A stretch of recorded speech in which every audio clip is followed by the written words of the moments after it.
Welcome in our DuckDB series. In this video, let's go through how to use DuckDB aggregate example in our Python.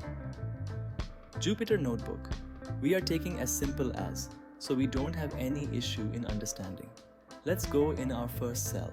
First, we should write our wall mount time, so we know in how much time it's taking to execute the cell. It's a very common thing, which we use in Python. Let's import DuckDB first. Next, we can connect to DuckDB using connect method. There are different ways to connect with the DuckDB. We are only using this for now. This is used to connect DuckDB with file system, and we will see what all ways we have to connect with DuckDB. Next, we use con object to execute our queries. It takes string parameter, and we can write the SQL query into it. We will be using select queries to find how it works with over the billion records with DuckDB. Let's write the select trip distance, store and forward flag, total amount. These are the column names which we can change if we want as per our choice.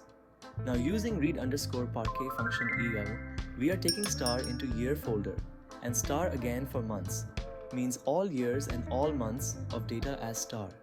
Let's use limit 10 to show only 10 records. This is only to select so we can understand what data or columns we have. This will give us the df data frame object, and we can print the data frame object. Let's execute the cell. As you can see, we have results available, and we are also printing the results. It took only milliseconds to run this. As you can see, we are using Simple Mac M3 with 16 GB laptop. Let's go in our next cell. Here we want to check the min and max aggregate function. Let's import DuckDB first. Next, we can connect to DuckDB using connect method. There are different ways to connect with the DuckDB. We are only using this for now.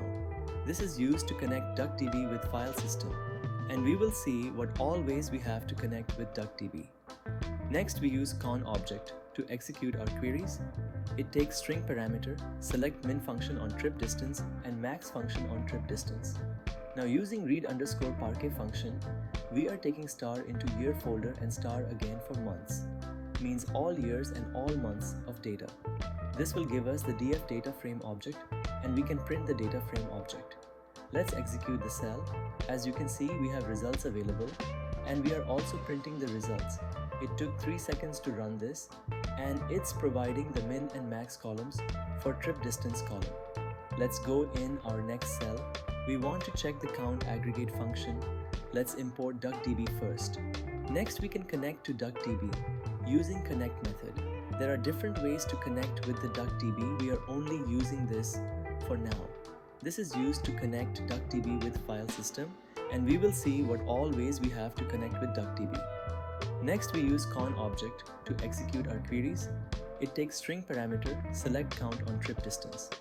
Now using read_parquet function, we are taking star into year folder and star again for months, means all years and all months of data.